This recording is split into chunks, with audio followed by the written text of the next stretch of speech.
Hello and welcome to my channel. Thank you so much for coming. My name's Lyndon, and in this video I want to kind of decode chord charts in general for you by pointing out that there are four basic kind of chords, and if you understand these four chords, that won't mean that you understand absolutely everything in a chord chart, but it will definitely cover most of the ground. There's four very straightforward chords that you need to know. So when I started looking at chord charts, I was just so intimidated and kind of horrified by the whole thing.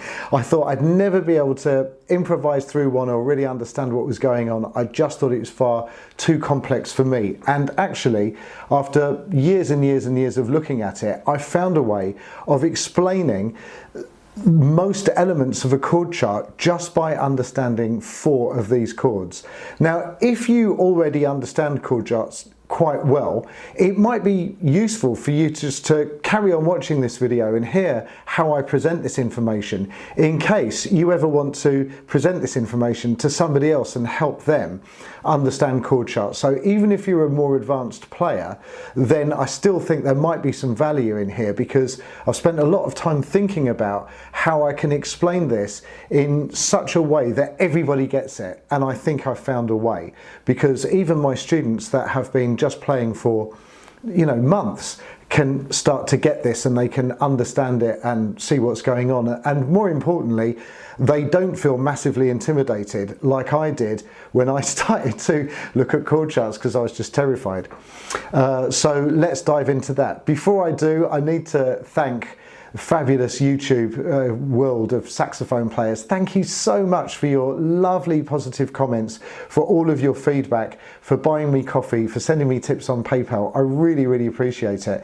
And what you can do is subscribe to this channel. That really helps this channel grow, and if the channel's growing, then I feel like making more tutorials and sharing with other people if you think there's some value in here, and I really hope that you do. So let's dive in. So what I've got here, I've got in actual fact my fabulous app iReal Pro, and if I pull that up, I've got a chord chart here which on the face of it looks fantastically complex, and really, I mean, there are some very complex elements of this. But what I want to point out to you is that there are really four basic types of chord. And if you understand these four chords, then what you can do is that you can treat everything else as a variation on one of these four chord types.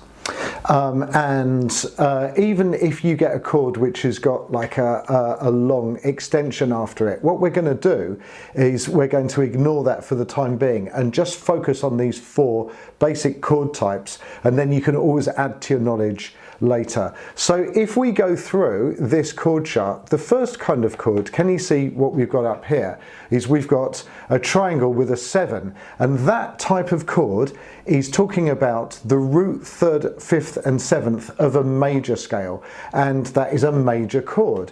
So if I'm going to do this in the key of C major, this type of chord is with a triangle and a 7, and if I was going to do it in C major, it's C, E, G and B.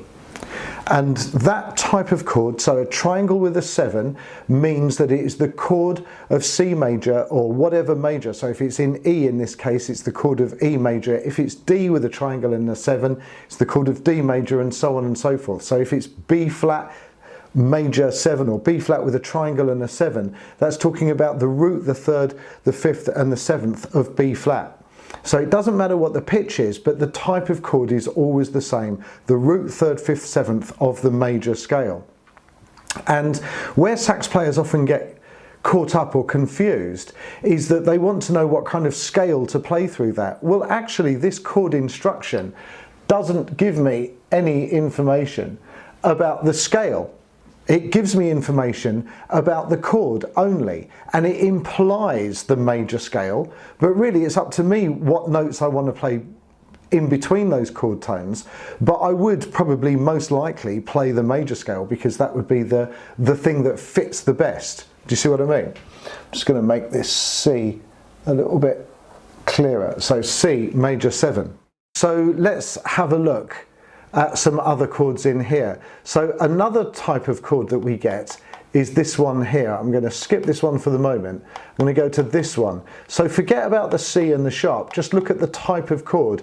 And can you see that that turns up here, and it also turns up here, look, with a different pitch, and here again. And this is just, in the case of C, it would just be C7. So if you get that type of chord is telling you to play the root, the third, the fifth, and the flattened seventh of the major scale. The root, third, fifth, and flattened seventh. That's what it means. So if you saw C7, you play C, E, G, and then instead of playing B, you play B flat, because that's the seventh note of the scale. So the notes would be C, E, G, and B flat, which is exactly the same as the previous chord, except for one note, which is the seventh note has changed. So again, if you saw D7, that would be D, F sharp, A, and instead of C sharp, it would be C. So it's just the scale of D major, but with a flattened seventh. And if it was G7, it would be G, A, B, C, D, E, F, and G, or G, B, D, and F. And again, C7 doesn't tell me directly about what scale to play, it just tells me about the chord, but the most likely solution to a C7 is that scale that we've just talked about, and that scale has got a name, it's a mixolydian, don't worry about that now, but it's just exactly the same as the major scale, but with a flatted seventh. So let's have a look at the third of the four types of chord, and the third one is this one here. And again, forget about the G and the sharp, right, and just focus on the minor 7, and look how many times that turns up. It turns up here, and look, there's another one there, and another one there, and another one, and another one, and so on and so forth. They are all over the place, this type of chord. And this type of chord would look like minor 7, and in this case we're going to do it in C, and that type of chord is the root, the third gets flattened, the fifth stays the same, and the seventh gets flattened. So once again, just to be crystal clear, if you see anything minor 7, that's telling you the root, the flattened third compared to the major scale, fifth hasn't changed, and the seventh note has been flattened. So in the case of C, you get C, E flat, G, and B flat. And in the case of D major, instead of having D, F sharp, A, and C sharp, you'd have D, F, A, and C, because the third and the seventh has been flattened.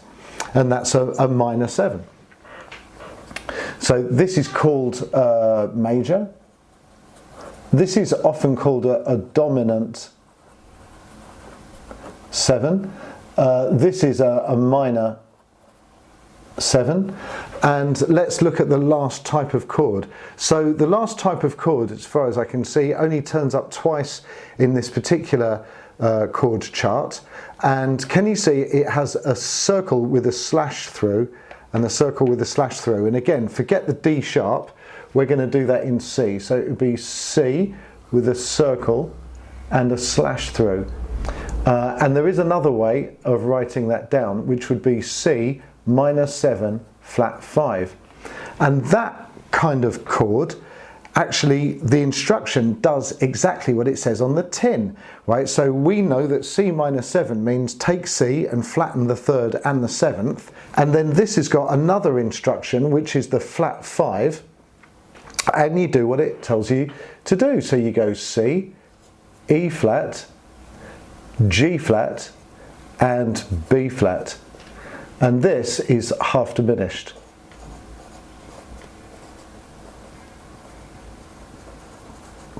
And that type of chord isn't major or minor, it's in a league of its own, it's in a separate kind of category, which is half diminished.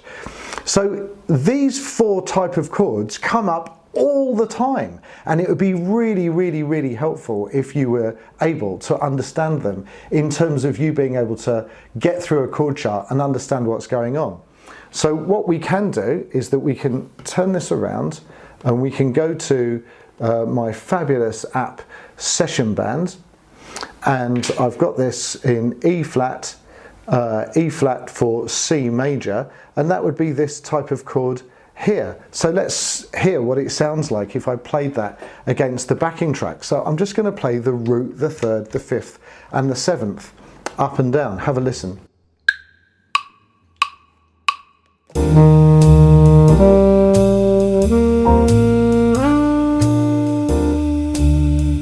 And coming down from there, 2, 3.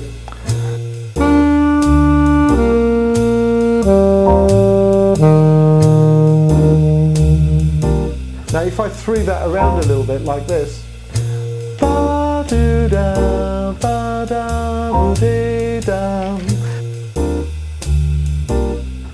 1, 2, 3.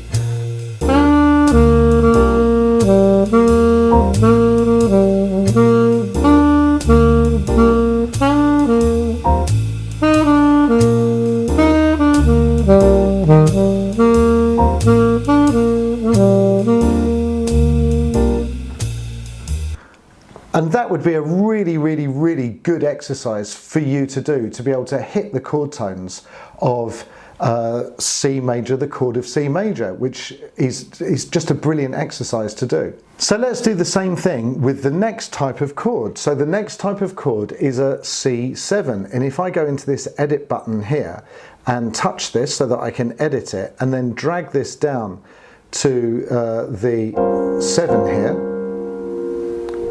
and let's have a quick listen to that, and then I'll do exactly the same thing.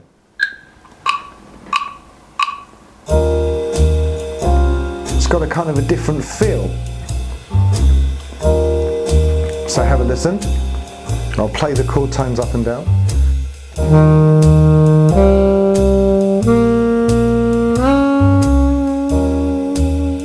Coming down from there.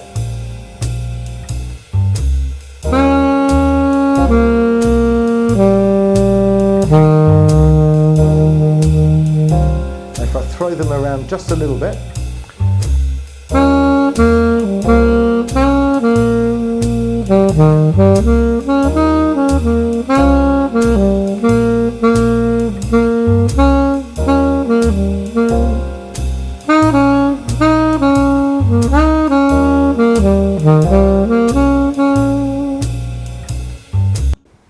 Sounds really nice. So let's go on to the third one, which is a minor 7. I'm going to do the same thing. Go into edit, touch this box, drag this down until it says a small M and a 7. Don't worry about the 9 as well. That doesn't really make any difference to us at the moment. And I'm going to do the same thing. So I'm going to be playing this now.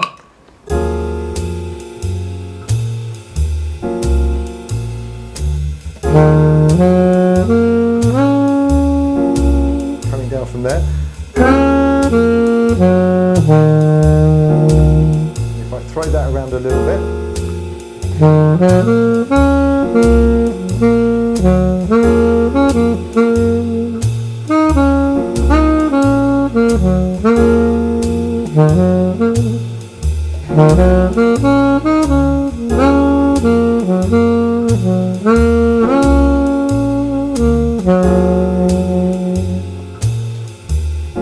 And again, sounds really lovely. It's a lovely, gorgeous sound, the minor 7.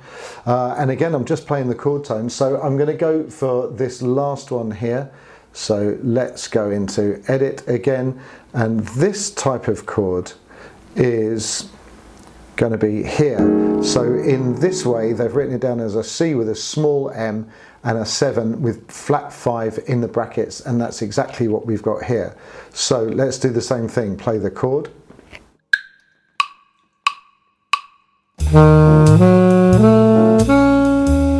Coming down from there.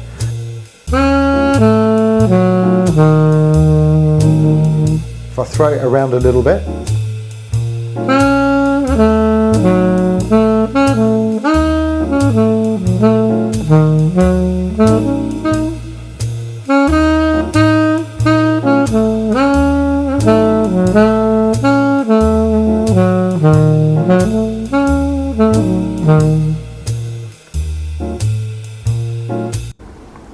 Sounds lovely, very jazzy, very tense. So that last chord is a really tense, that half diminished sound is really, really, really, really tense. So if you look at any chord chart, you're going to see these 4 chords turn up everywhere. And I know what the hardline jazz aficionados are going to be saying. Well, there are other chords, aren't there? That some that have something after. So you might see C7 with a flat 9 or a flat 13. What about those? Well, that's a good question. But what I would do if I was you, and this is the method that I took personally, is I made sure that I really understood these first and completely felt comfortable with them so that I could play all of them, and I understood what they were asking me to do before I went on to playing the other chords with chord extensions or different other instructions on there, just so that I didn't get overwhelmed with information. I think it's a good way to go. The last thing that I would say is this first type of chord, chord 1, is a major. So that could be Ionian. Chord number 2 is a dominant 7th, and that could be Mixolydian. But there are all kinds of things that you can play over this type of chord. You've got lots and lots and lots of options, but the most straightforward, the most obvious solution to something like C7 is to play exactly the same as C major, but with a B flat, which is called a Mixolydian scale. That's the most obvious. Number 3 is a minor, and it could definitely be Dorian, although there are some other options around that as well. Nevertheless, whatever the options are, the root, the 3rd, the 5th and the 7th are exactly the same as what we've described up here. So you've got, compared to the major scale, root, flat 3rd, 5th and flat 7th. And then this last type, which is half diminished,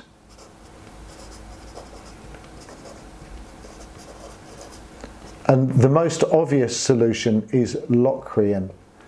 That would be the most obvious solution. The type of scale has got a name. This type of scale, if you played it as a scale, has got a name, and it would be a Locrian scale, which is the 7th mode of something. So this is the 7th mode.